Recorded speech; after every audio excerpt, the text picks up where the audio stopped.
if he dislocates his hip, it is almost a death sentence. So the chances of dislocation in a constrained hip is zero. Also, we have chosen a cemented hip because the bone quality, as it expected at the age of 81, is bound to be very weak.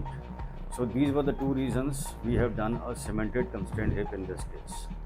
There are other indications of doing a constrained hip, like in which there is a abductor weakness or abductor deficiency, in which the abductors don't have the hip muscles, they don't have any power.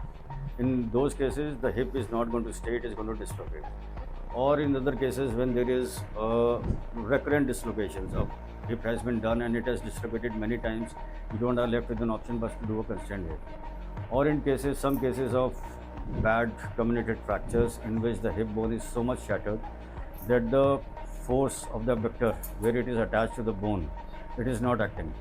In those cases, there is basically abductor failure or the muscle failure. In those cases, we cannot rely on the patient's muscles or our implant that it is going to hold in its place. It is bound to dislocate. So in those cases, we do a constrained hip. Or in cases of CVA or paralysis, when there is a severe abductor deficiency and the patient has suffered a fracture neck femur, we don't have an option but to do a hip replacement. In those cases, we will do a constrained hip and get out of the OT so that we don't face any chances of dislocation in the post-op.